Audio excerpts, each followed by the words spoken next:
अस्सलाम वालेकुम, मैं हूं फखर दुरानी और आप देख रहे हैं फैक्ट चेक पाकिस्तान। आज 4-5 मौज़ूआत पे बात करेंगे। सबसे पहले बात करेंगे, इमरान खान ने एक बार फिर मुज़ाकरात को मशरूत कर दिया है और 26 नवंबर और 9 मई के जुडिशल कमीशन और जुडिशल इंक्वायरी का मुतालबा कर दिया है। तफसीलात क्या है इस पे बात होगी। दूसरे नंबर पे एक अहम खबर आपके साथ शेयर करूंगा। जनरल कमर जावेद बाजवा के खिलाफ 2023 में एक पिटीशन दायर की गई ऑफिशियल सीक्रेट एक्ट की खिलाफ वर्जी पे उनके मुकदमे के लिए। उस पिटीशन के पीछे साबिक DG ISI general Nadeem Anjum के होने का इंकशाफ हुआ है। उसकी तफसीलात क्या हैं आपके साथ एक्सक्लूसिव ये खबर शेयर करूंगा। तीसरे नंबर पे बात करेंगे, मोहसिन नकवी और अलीम खान के दबाव पे IG मोटरवे को तब्दील कर दिया गया। वजूहात क्या हैं, IG ने क्या इनके मुतालबात या कहने नहीं माने थे, तफसीलन इस पे भी बात होगी। चौथे नंबर पे बात करेंगे, मौलाना फजलुर रहमान ने हुकूमत से अपने तमाम मुतालबात मनवा लिए हैं। मैंने तफसीलात एक हफ्ता पहले आपको दे दी थी। अब उसके हुकूमत ऑर्डिनेंस लाने जा रही है मौलाना फजलुर रहमान के मुतालबात को देखते हुए। इसकी तफसीलात क्या हैं इस पर भी बात होगी। पांचवें नंबर पे बात करेंगे, PTA के पास अब आप इंटरनेट के ऊपर कुछ भी सर्च करें, चाहे फेसबुक देखें, इंस्टाग्राम देखें या इंटरनेट पे और कोई वेबसाइट्स ओपन करें, वो तमाम ब्राउजिंग आपकी हिस्ट्री अब PTA के पास जमा हो रही है। इसकी तफसीलात क्या है इस पर भी बात होगी। और छठे नंबर पे इंटरनेशनल खबर के हवाले से पोप फ्रांसिस ने गजा और उसके साथ साथ दुनिया भर में जहां भी खाना जंगी है वहां पे सीज फायर का अपील की है उन्होंने। इसकी तफसीलात क्या है इस पर भी बात होगी। सबसे पहले बात कर लेते हैं इमरान खान के हवाले से। एक बार फिर इमरान खान ने मुज़ाकरात जो हुकूमत और PTI के दरमियान पहला मुज़ाकरात का दौर ख़त्म हुआ है पिछले हफ्ते,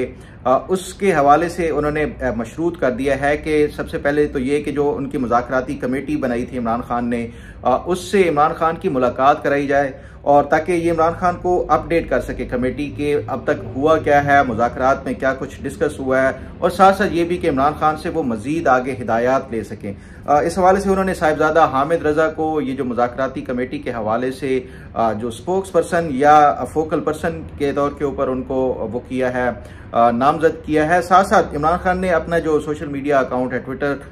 उसके ऊपर यह भी मुतालबा किया है कि 26 नवंबर और 9 मई के जो भी जुडिशल इंक्वायरी अगर जब तक नहीं कराई जा सकती, हुकूमत ये मुतालबा उनका नहीं मानती, तो फिर वो जो सिविल नाफरमानी की तहरीक की कॉल दे देंगे। और पाकिस्तान इस टाइम वैसे भी मुआशी तौर के ऊपर जो सूरत हाल है वो एक बड़ी ख़तरनाक सूरत हाल है, इसलिए सिविल नाफरमानी की तहरीक की हुकूमत बर्दाश्त नहीं कर सकती। इसलिए उन्होंने कहा कि ये जो 26 नवंबर और जो 9 मई का मुतालबा उनका, उसको वो पूरा किया जाए जुडिशल इंक्वायरी कराने के हवाले से। लेकिन मैं समझता हूँ कि ये इस हवाले से ये मुतालबा इमरान खान का इसलिए भी पूरा नहीं हो सकता,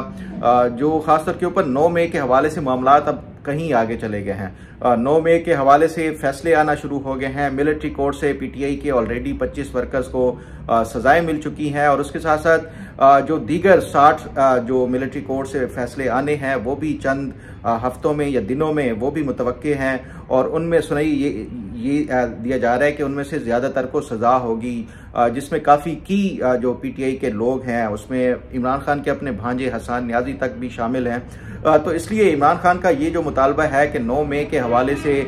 जुडिशल इंक्वायरी और जुडिशल कमीशन बनाया जाए, तो मुझे नहीं लगता कि ये हुकूमत इसको मान लेगी। और दूसरा उसके साथ साथ जो 26 नवंबर के हवाले से भी खासतौर के ऊपर ये जो मामला है वो भी इस पर हुकूमत अभी फ़िलहाल कोई नहीं इनिशली वो कर रही है। और जो मेरी इतलात हैं कि हुकूमत की तरफ से जो पहले ही भी मुज़ाकरात का वो हुआ उसमें संजीदगी नज़र नहीं आई, खासतौर पे PTI की तरफ से। एक तो ये कि उनके जो अहम और सरकर्दा रहनुमा थे वो इस मीटिंग में मौजूद ही नहीं थे और वो आ ही नहीं सके, सिर्फ असद कैसर साहब थे, तो इसलिए ये गुफ्तन नशिस्तन बर्खास्तन वाली बात ही थी। अब 2 जनवरी को जो इनकी मीटिंग होनी है उसमें ही कोई संजीदगी से मैं समझता हूँ कोई बातचीत या इवन जो टर्म्स ऑफ रेफरेंसेज हैं, मुज़ाकरात होने हैं, तो किन नुकात के ऊपर, किन बुनियाद के ऊपर और कौन कौन सी शराइत होंगी, उसका इनिशली मैं समझता हूँ कि ये तय होगा। उसके बाद देखा जाएगा कि हुकूमत की तरफ से क्या फैसिलिटेट किया जाता है। और उसके साथ साथ जो PTI है, खासतौर के ऊपर जो हुकूमत के, कल भी मैंने अपने वीलॉग में बताया कि 2 मेन मुतालबात हैं। एक तो ये है कि इदारों को जो टारगेट करने के हवाले से इमरान खान खुद और उसके साथ साथ उनका जो सोशल मीडिया है वो टारगेट करते हैं, वो इनको रोकना होगा। और दूसरा जो है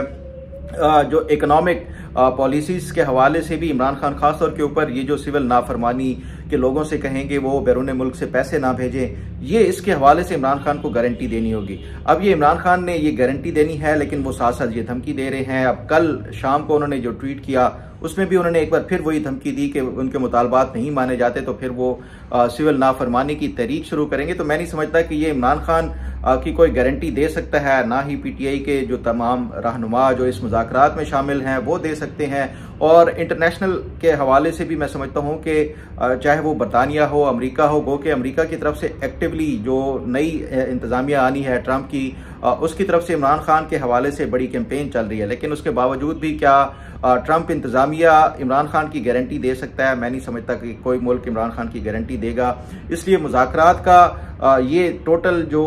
डिपेंड करता है ये इमरान खान के अपने ऊपर है कि क्या वो खामोश रहते हैं और क्या जो उनकी ज़िंदगी भर की जो सियासी तौर के ऊपर एक नारा या बयानिया रहा है वो उसको पसे पुश डालते हुए इन जमातों के साथ जिनको वो चोर गर्दानते थे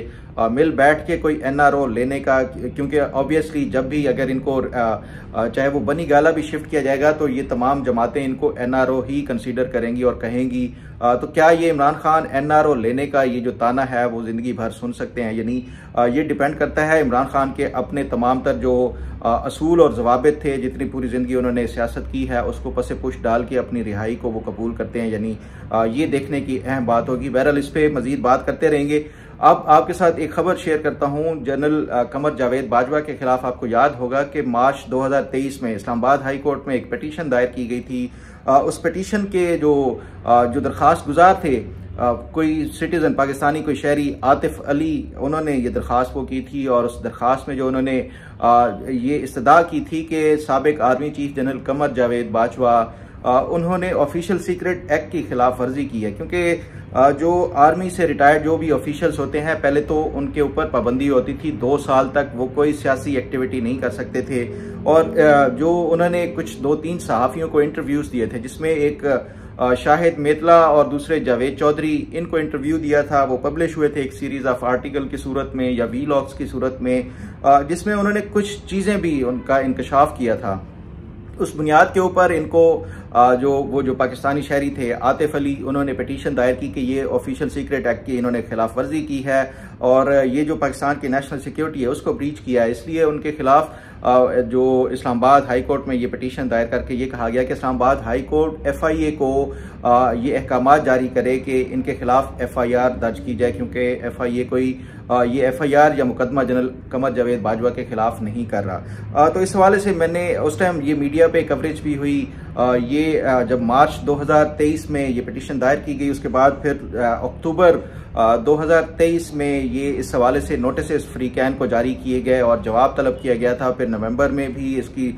2023 में समाअत हुई, लेकिन उसके बाद फिर हमने देखा कि अचानक ये इसके ऊपर खामोशी छा गई और कोई इस पर मजीद कोई अपडेट या ना ही इस्लामाबाद हाई कोर्ट ने इसको कोई ज़्यादा एक्टिवली टेकअप किया और ना ही मीडिया के ऊपर इस हवाले से वो किया गया। तो इस हवाले से मैंने जो अपने तौर के ऊपर ये जानने की कोशिश की कि क्या ये जो वाकई जेन्युइनली इस हवाले से ये जो शहरी थे आतिफ अली, उन्होंने ही ये वो किया था या इसके पीछे कोई और था। तो जो मेरी इन्फॉर्मेशन है और मेरे ज़राए ये बताते हैं कि ये जो पिटीशन दायर करने के पीछे उस टाइम के जो साबिक अब जो मौजूदा साबिक DG ISI हैं जनरल नदीम अंजुम, उनका बताया जाता है कि उनका पीछे हाथ था या बैकिंग थी। क्योंकि उस टाइम जो जनरल कमर जावेद बाजवा और इनके कुछ ग्रीवेंसेस इसलिए डेवलप हो गए थे, ख़ासतौर पे कि जनरल कमर जावेद बाजवा को जब एक्सटेंशन की ऑफ़र की गई तो ये उस टाइम जो DG ISI थे जनरल नदीम अंजुम, वो भी ये चाहते थे कि ये जनरल कमर जावेद बाजवा एक्सटेंशन ले लें 1 साल के लिए। जब ये इमरान खान ने इनको ऑफ़र की थी उसकी वजूह ये थी कि अगर जनरल कमर जावेद बाजवा एक्सटेंशन 1 साल ले लेते तो जनरल नदीम अंजुम वो भी सीनियरिटी में जब अगले साल इनकी वो कंसीडर किया जाना था आर्मी चीफ के लिए, तो ये सीनियरिटी की लिस्ट में होते और मुतवक्के तौर के ऊपर ये भी आर्मी चीफ के जो उम्मीदवार बन सकते थे। तो यही वजह थी कि इस हवाले से वो भी ये चाहते थे कि वो किया जाए। और इस हवाले से जो मेरे ज़राए ये बताते हैं कि जनरल नदीम अंजुम ने इनडायरेक्टली मैसेजेस भी भिजवाए उस टाइम के जो आर्मी चीफ थे उनको। एक मैसेज जो ज़राए ये बताते हैं कि उन्होंने राजा परवेज़ अशरफ के ज़रिए भिजवाया। राजा परवेज़ अशरफ और जनरल नदीम अंजुम एक ही जो शहर है उससे हैं, गुजर खान से, उनके ज़रिए मैसेज भिजवाया गया उस टाइम के जो आर्मी चीफ थे जनरल कमर जावेद बाजवा को कि आप मज़ीद एक्सटेंशन ले लें। और फिर उसके साथ साथ ज़रा ये भी बताते हैं कि जो उस टाइम PDM के वज़ीर आज़म थे उनको भी ये जो उस टाइम के DGISI थे जनरल नदीम अंजुम, उन्होंने पैगामात के ज़रिए कि आप जनरल बाजवा से कहें कि वो 1 साल की एक्सटेंशन ले लें। तो ये जो अपनी वो कर रहे थे ताकि वो नेक्स्ट जो आर्मी चीफ की लाइन में वो भी आ सकें जनरल नदीम अंजुम। लेकिन जो ज़रा ये बताते हैं कि ये क्योंकि उनकी वो नहीं हुई थी और यही वो प्रकाश थी या प्रकाश थी जो जनरल नदीम अंजुम को इस वजह से जब ये रिटायर हुए और जो जनरल कमर जावेद बाजवा ने इंटरव्यू दिया तो उस बुनियाद के ऊपर किसी शहरी के जरिए ये पिटीशन दायर करवा दी गई। इस हवाले से मैंने कोशिश की कि साबिक DGISI जनरल नदीम अंजुम से रब्ता करके उनका भी मौक़िफ़ शामिल कर सकूं, लेकिन उनसे मेरा रब्ता या रसाई नहीं हो सकी। लेकिन मेरी कोशिश होगी कि आने वाले दिनों में जब भी मेरी उन तक कोई रसाई होती है तो उनसे भी मौक़िफ़ लेके आपके साथ शेयर करूंगा। बहरहाल आप ज़रा बात करते हैं IG इस्लाम मोटरवे की तब्दीली के हवाले से। ये आज डॉन न्यूज़ की खबर छपी है, उसमें ये दावा किया गया है कि वज़ीर दाखिला मोहसिन नकवी और वज़ीर जो हैं अलीम खान, इनके नाराज़ होने की बुनियाद के ऊपर, इनके दबाव के ऊपर IG मोटरवे जो थे सलमान चौधरी, उनको हटाया गया है और नए जो IG हैं उनको लगाया गया है। और उसकी जो वजूहात बताई गई हैं, ये डॉन की खबर में ये दावा किया गया है कि जो वज़ीर दाखिला हैं मोहसिन नकवी, वो ये चाहते थे कि जो मोटरवेज़ का जो नेशनल हाईवेज़ एंड मोटरवेज़ है उसको वजारत दाखिला के अंडर किया जाए। और इस हवाले से बाकायदा एक समरी और इसके हवाले से डिस्कशन वो की गई और ख्वाजा आसिफ की ज़ेरे जो सरबराही एक इजलास भी मुनक्किद हुआ जिसमें ये समरी मूव की गई थी। मोहसिन नकवी साहब ये समझते थे कि ये जो ख़ासतौर पे highways and motorways, national highways and motorways है, उसमें से कोई इसको अपोज नहीं करेगा। तो ये जब समरी मूव की गई और इसके ऊपर जो जब डिस्कशन की गई तो उस टाइम ये जो IG मोटरवेज़ थे सलमान चौधरी, उन्होंने ना सिर्फ इसको अपोज किया बल्कि ये कहा कि ये वजारत दाखिला की बजाय ये जो वो है वजारत मवासलात है उसके अंडर ही रहनी चाहिए। और इस हवाले से जब ये अपोज किया गया तो मोहसिन नकवी साहब इससे काफ़ी खफा थे और वो इनको हटाना चाहते थे। फिर साथ साथ डॉन की खबर में ये भी दावा किया गया है कि जो वज़ीर हैं उस टाइम उनकी जो एक्टिंग चार्ज दिया गया था अलीम खान को, जो मवासलात की वजारत का, उन्होंने भी कुछ जो ट्रांसफ़र एंड पोस्टिंग्स के हवाले से कुछ अपनी जो डिमांड्स की थी इन ये जो IG थे मोटरवेज़ के, जिनको उन्होंने मानने से इनकार कर दिया था जो सलमान चौधरी थे उन्होंने। और ये दोनों वज़रा इनसे सख्त नाराज़ थे। 2 दफ़ा पहले भी इनको ट्रांसफ़र करने की कोशिश की गई थी डॉन की खबर के मुताबिक, लेकिन वो नहीं हुए थे। ताहम अब ये जो 3rd अटैम्प्ट थी उसमें इनको दबाव डाल के ये तब्दील कर दिया गया है और अब जो है वो नए IG जो मोटरवेज़ हैं उनको लगाया गया है। इस पे जो ये डॉन की खबर है कि उन्होंने रब्ता भी करने की कोशिश की है कि वज़ीर दाखिला मोहसिन नकवी से या फिर उसके साथ साथ जो अलीम खान से उनका मौक़िफ़ लिया जा सके, लेकिन दोनों ने ये उनकी टेलीफोन कॉल जो है वो अटेंड नहीं की। बहरहाल ये जो हम देखते हैं कि ये माजी में भी इस तरह होता रहा है कि जो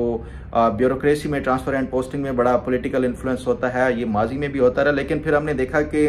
जो पंजाब गवर्नमेंट में ख़ासतौर पे अब मरियम नवाज़ की हुकूमत आई तो उसके बाद उन्होंने ये तमाम तर जो ट्रांसफ़र एंड पोस्टिंग का मामला था उसको ट्रांसपेरेंसी उसमें इंश्योर कराने के लिए ये सारा कुछ ऑनलाइन और एक पूरा एक मैकेनिज़्म बनाया गया था, जिसके बाद ये पॉलिटिकल इन्फ्लुएंस या सियासतदानों के कहनों के ऊपर ये ट्रांसफ़र एंड पोस्टिंग नहीं हो सकती थी। यही वो वजह है कि पीपल्स पार्टी के भी जो अराकीन पंजाब से हैं वो नाराज़ हैं जो नून लीग की हुकूमत है कि वो अपनी मन मर्जी के ट्रांसफ़र एंड पोस्टिंग अपने हलकों में और इलाकों में नहीं करवा सकते, तो फिर हमारे इत्तेहादी होने का क्या फ़ायदा है। तो ये जो जब तक ये मैकेनिज़्म को ट्रांसपेरेंट नहीं बनाया जाएगा विफाक में भी और बाकी सूबों में भी, तो ये जब तक जो ब्यूरोक्रेसी है वो सियासी बुनियादों के ऊपर उनकी तैनातियाँ होती रहेंगी। मैं समझता हूँ कि जो पाकिस्तान के ओवरऑल जो ब्यूरोक्रेसी की परफॉर्मेंस है ना तो वो बेहतर हो सकती है और ना ही फिर जो गवर्नेंस का निज़ाम है वो बेहतर हो सकता है। बहरहाल अब ज़रा बात करते हैं, मौलाना फजल रहमान ने हुकूमत के ऊपर अपने जो एक प्रेशर या दबाव डाला था वो उसमें कामयाब हो गए हैं और हुकूमत ने उनके तमाम मुतालबात मान लिए हैं। ख़ासतौर के ऊपर जो मदारिस की रजिस्ट्रेशन के हवाले से एक तनाज़ा चला आ रहा था, 2 ग्रुप्स बन गए थे उलमा के दरमियान भी। एक जो उलमा का ग्रुप था वो ये चाहता था कि जो रिलीजियस एजुकेशन के तहत जो एक अथॉरिटी बनाई गई थी उसमें ही मदारिस को रजिस्टर्ड कराया जाना चाहिए जो कि 2019 से कायम है, और उसमें कुछ जो कई मदारिस पहले से ऑलरेडी रजिस्टर्ड हैं वो उसी को ही कंटिन्यू रखना चाहते थे, जबकि मौलाना फजलुर रहमान जो है वो ये सोसाइटीज़ रजिस्ट्रेशन एक्ट जो नया बनाया गया था जिसके ऊपर तनाज़ा शुरू हुआ और सदर आसिफ जरदारी हैं उनकी तरफ से 8 एतराज़ात लगाए गए थे। उसके बाद मौलाना फजलुर रहमान ने सड़कों पे आने की धमकी दी थी और मौलाना फजलुर रहमान ये चाहते थे कि सोसाइटीज़ रजिस्ट्रेशन एक्ट के तहत ही मदारिस को रजिस्टर कराया जाए। हुकूमत ने जो इनके मुखालिफ कैंप के जो उलमा थे उनके साथ प्रेस कॉन्फ्रेंस की थी और फिर मौलाना फजलुर रहमान ने कहा कि ये उलमा को आपस में लड़ाना चाहते हैं। बहरहाल ये जब वज़ीर आज़म वापस आए पिछले हफ्ते और उनसे मुलाकात हुई उसमें ये तय हुआ, मैंने ही रिपोर्ट किया था सबसे पहले कि जो मौलाना फजलुर रहमान को वज़ीर आज़म ने ये इंश्योर करा दिया है कि वो उनकी मर्ज़ी के मुताबिक ही मदारिस रजिस्ट्रेशन का जो एक्ट है वो किया जाएगा। ताहम उसमें जो एक तब्दीली की गई थी या एक तरमीम लानी थी वो ये थी कि जो दूसरे कैंप के जो उलमा हैं जो समझते हैं कि उनको रिलीजियस एजुकेशन के तहत ही जो अथॉरिटी है उसमें ही रजिस्टर करवाना है तो वो उनको यही इजाज़त दी जाएगी, जबकि जो मौलाना फजलुर रहमान के साथ के जो उलमा या जो मदारिस होंगे वो अपने सोसाइटीज़ रजिस्ट्रेशन एक्ट के तहत ही मदारिस वो करा लेंगे। आज तमाम अखबारात में जो मैंने पिछले हफ्ते ये रिपोर्ट किया था ये खबर छपी है कि हुकूमत ने यह फैसला किया है कि मौलाना फजलुर रहमान के ये जो मदारिस रजिस्ट्रेशन वाला है उस पर ऑर्डिनेंस लाएगी। मैंने फिर आज कामरान मुर्तज़ा से दोबारा रब्ता किया और उनसे पूछा कि क्या ये बाकी जो सारा एक्ट था वो ऑर्डिनेंस के ज़रिए होगा या फिर वो जो तरमीम थी, क्योंकि जो मेरी अंडरस्टैंडिंग यही थी कि जो तरमीम होगी वो ऑर्डिनेंस के ज़रिए लाई जाएगी। तो कामरान मुर्तज़ा साहब ने इस हवाले से जो मुझे बताया वो ये कहते हैं कि जो एक्ट पहले बनाया गया था जिसके ऊपर सदर ने एतराज़ात किए थे वो अब कानून के मुताबिक एक्ट बन चुका है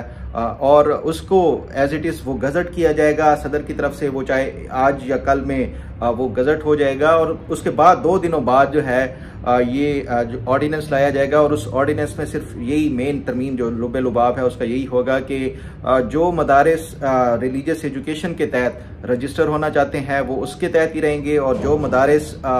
ये जो मौलाना फजलुर रहमान की सोसाइटीज़ रजिस्ट्रेशन एक्ट है इसके तहत रजिस्टर होना चाहते हैं वो उसमें रहेंगे। तो ये एक जो तरमीम होगी बुनियादी तौर के ऊपर वो एक ऑर्डिनेंस के ज़रिए लाएगी और जो बाकी पहले ऑलरेडी असम्बली से जो मंजूर हो चुका है एक्ट उसको गज़ट कर दिया जाएगा। वो ये बताते हैं कि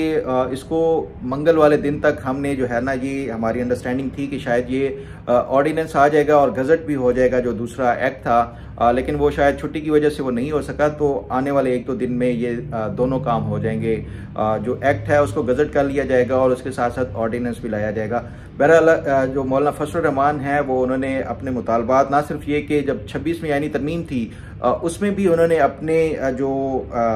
हुकूमत के ऊपर जो शराइत रखी थी, खासतौर के ऊपर जो 4 तरामीम की गई थी 26वीं आईनी तरमीम में जो कि रिलीजियस उससे रिलेटेड थी, चाहे वो रिबा के हवाले से हो या बाकी, वो उस टाइम मौलाना फजलुर रहमान ने अपनी मनवाई थी। और अब ये जो सोसाइटीज़ रजिस्ट्रेशन एक्ट के तहत भी हुकूमत को उन्होंने घुटने टेकने के ऊपर मजबूर किया और अपने तमाम मुतालबात मनवा लिए हैं, क्योंकि हुकूमत भी नहीं चाहती कि PTI के साथ साथ मौलाना फजलुर रहमान भी सड़कों के ऊपर हों या इस हुकूमत के खिलाफ कोई एक यूनाइटेड कोई फ्रंट खोल लें। इसलिए मौलाना फजलुर रहमान के ये मुतालबात मानने ही थे और यही वो वजह थी कि मैं पहले दिन से समझता था कि हुकूमत मौलाना फजलुर रहमान को किसी सूरत भी नाराज़ नहीं करेगी। बहरहाल अब ज़रा बात कर लेते हैं PTI की तरफ से एक नई जो है वो एक डेवलपमेंट वो ये हुई है कि अब PTI के पास तमाम जो डाटा ब्राउजिंग हिस्ट्री है, जितने भी पाकिस्तान में जो शहरी हैं जो इंटरनेट के ऊपर कुछ भी सर्च करेंगे और उसके साथ साथ कुछ भी इस हवाले से चाहे वो आपकी एक्टिविटी होगी इंटरनेट के ऊपर, वो अब PTI के पास ये भी एक फैसिलिटी आ गई है कि वो तमाम जो ब्राउजिंग हिस्ट्री है उसका रिकॉर्ड उसके पास PTI के पास होगा। और साथ साथ जो VPN सर्विस के हवाले से जो VPN सर्विस प्रोवाइडर्स हैं उनको भी ये मज़ीद वो किया गया है कि वो पाकिस्तान में रजिस्ट्रेशन उनके हवाले से और वो करवाई जा सकती है। और माजी में हमने देखा है कि पहले भी 2-4 दफ़ा इस तरह की VPN सर्विस बंद हुई और बंदिश हुई, जिसकी वजह से इंटरनेट की जो स्पीड थी ना सिर्फ वो काफ़ी ज़्यादा डिस्टर्ब हुई बल्कि ओवरऑल जो पाकिस्तान में जो सोशल मीडिया वेबसाइट्स थी वो तकरीबन एक्सेस करना नामुमकिन हो गया था। तो अब ये जो है ये जो VPN सर्विस प्रोवाइडर्स हैं उनको भी ये इंश्योर कराया गया है कि वो पाकिस्तान में रजिस्टर कराएं और उसके साथ साथ ये जो आपकी जो डाटा है वो ब्राउजिंग हिस्ट्री उसकी भी एक्सेस जो है वो अब PTI के पास आ गई है। तो इसलिए मेरी आप सबसे भी गुजारिश है कि ये जो खासतौर के ऊपर इंटरनेट के ऊपर जो आपकी ब्राउजिंग का जो भी रिकॉर्ड होता है, वैसे तो आप जितनी भी ये जो सोशल नेटवर्किंग वेबसाइट्स के ऊपर फेसबुक हो, ट्विटर हो या बाकी जो आप एक किस्म की अगर वीडियो देखते हैं तो वो कॉन्स्टेंटली आपके पास उसी तरह से रिलेटेड जो वीडियोस हैं वो आपके पास आती हैं, क्योंकि एल्गोरिदम इस तरह के डिज़ाइन किए जाते हैं कि वो आपको एक जो एक टनल की तरह वो आपको आगे पुश करते जाते हैं एक ही तरह की जो सोच के हवाले से या एक ही तरह की जो चीज़ों के हवाले से। तो ये अब जो हुकूमत के पास ये आपके तमाम इंटरेस्ट, आपकी एक्टिविटीज़, ये सब कुछ मॉनिटर करने का ये सारा कुछ उनके पास रसाई आ गई है। बहरहाल इस पे मजीद जो अपडेट होगी वो आपके साथ शेयर करूंगा। अब जरा बात कर लेते हैं पोप फ्रांसिस ने ये जो क्रिसमस के मौके के ऊपर बड़ा अहम मैं समझता हूँ कि हालांकि ये जो पॉप हैं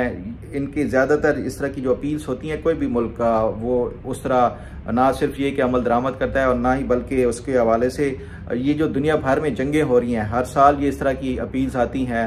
लेकिन उसके बावजूद भी कोई उसके ऊपर अमल नहीं करता। हालांकि 1.4 बिलियन क्रिश्चियन है पूरी दुनिया भर में, और जिस तरह हम मुसलमानों के लिए जो खाना काबा और ये जो है वो अहम और मुतबरक है, इस तरह क्रिश्चियंस के लिए वो जो वेटिकन है या पॉप हैं वो उसी तरह अहमियत रखते हैं। उन्होंने ये एक अपील की है कि गज़ा में जो जंग बंदी की जाए और ख़ास तौर पे जो वहाँ पे बैतुल्लाहम जो हज़रत ईसा की जाए पैदाइश भी है उसके हवाले से भी, और ओवरऑल पूरे फ़लस्तीन में भी जंग बंदी का उन्होंने ये मुतालबा या अपील की है। लेकिन उसके बावजूद अगर आप देखें तो इवन क्रिसमस के मौके के ऊपर भी ना सिर्फ ये कि इसराइली जो फोर्सेस हैं उनकी तरफ से जो फ़लस्तीनियों के ऊपर बमबारी की गई है, बल्कि इस तरह हर रोज़ाना की बुनियाद के ऊपर दर्जनों मासूम जो शहरी हैं उनको मारा जा रहा है। उस पर आज जो बैतुल्लाहम के वहाँ पे जो मकामी जो चर्च के वो पोप हैं जो फादर हैं, उन्होंने ये कहा कि वो एक दिन पहले गज़ा में गए और उन्होंने वहाँ पे देखा डिस्ट्रक्शन है, तबाही है, लोग ज़बूं हाली का शिकार हैं। लेकिन उसके साथ साथ वो कहते हैं कि मैंने ये भी देखा है कि लोग उन्होंने अपनी हिम्मत नहीं हारी, वो मुकाबला कर रहे हैं ये जो सिहूनी फोर्सेस हैं उनके खिलाफ, और उनकी हिम्मत अब भी, चाहे उनके घर तबाह हो गए हैं, उनके फैमिलीज़ शहीद हो गई हैं, लेकिन उसके बावजूद भी वो मुकाबला कर रहे हैं और हिम्मत नहीं आ रहे। उम्मीद है कि दुनिया भर के जो मुसलमान हैं वो भी इस हवाले से मुत्तहिद हो के ये इसराइल से मुतालबा करेंगे कि गज़ा में जो जंग बंदी है वो की जाए। बहरहाल उम्मीद है आज का भी प्रोग्राम आपको पसंद आया होगा। अल्लाह ताला आपका हामी नासिर हो। अल्लाह हाफिज़।